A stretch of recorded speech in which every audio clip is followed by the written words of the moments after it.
ব্যবহার করেন না। আপনি বলতেছেন এই তেলটা ব্যবহার হয় না, এই যে এখনই করো না, এখনই কি যেন পাইতেছে। আর দেখেন এই তেলের কি অবস্থা, একদম ব্রিজের মতো হয়ে গেছে। আপনার এই খোলা ডাস্টবিন চলবে না। আচ্ছা, এটা কি রকম ময়লা। আচ্ছা, এটা আজকে বাচ্চাদের প্রতিদিন চেঞ্জ আপনি এই যে এইখানে খাবার তৈরি করতেছেন আর এইখানে এত ময়লা।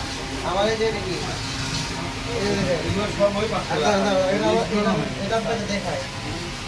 এই যে বাইরের কি জানি ময়লা করছেন, সব ভেজা ময়লা, এখান থেকে মাছি উঠতেছে, কি করতেছে।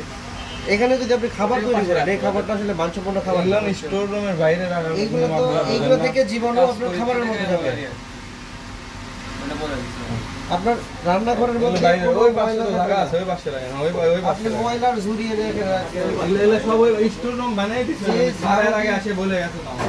এই যে গায়ে কিরকম একটা ময়লা কাপড় এখানে ঝুলতেছে, এটা দিয়ে কি করে? হাত মোছে না, এটা ওই যে কালকে কাজ করে মাঠে গেছে মনে হয়, আজকে ধুয়ে দেয়। এই কাপড় গায়ে দিয়ে কে কাজ করছে? এই যে কালকে হয়েছিল, এটা কি গায়ে দেওয়া যায়? দেখেন তো, এটা তো একদমই, এটা কালকে দিয়ে পাশে এরকম কাপড় গায়ে দেওয়া কোনো সম্ভব? আর এই কাপড় গায়ে দিয়ে যে খাবার তৈরি করছে, সেই খাবার খাবার তৈরি করেনি, এখানে এই যে পরিষ্কার করার জন্য শুধু বাইরে মানে কিচেনটা পরিষ্কার করা লাগে। আরে ভাই, আপনার পরিষ্কারের নমুনা দেখে তো মনে হচ্ছে না যে প্রতিদিনই পরিষ্কার করে স্যার, প্রতিদিনই পরিষ্কার করে। কালকেই পরিষ্কার করছেন। তেল ব্যবহার করেন না। আপনি বলতেছেন এই তেলটা ব্যবহার হয় না, এই যে এখনই করো না, এখনই কি যেন পাইতেছে। আর দেখেন এই তেলের কি অবস্থা, একদম ব্রিজের মতো হয়ে গেছে।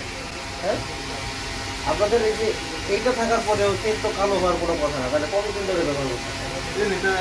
এটা আমরা ব্যবহার করি, এইগুলোতে তো তেল খুব কম কালো হয়, এবং তেলটা পরিষ্কার রাখা যায়। এখন সার এটা ব্যবহার করতেছি আমরা, ওটা এখন আরে ভাই, এটা তো আপনারা এখনো করো। হিট দিতে হয়নি, হিট কে দিনে দিছে আরে আচ্ছা দাঁড়ান, আপনি ট্রাই করবেন না, তাই বিদ্যুৎ খরচ করে কেন হিট দিলেন? কে দিছে এটা কালকে লাগার দিন আপনি ভাই যদি নাই করেন, তাহলে আপনি বিদ্যুৎ খরচ করে গরম করার দরকার আছে? কিসে এটা আপনারা আসলে কি বলবো,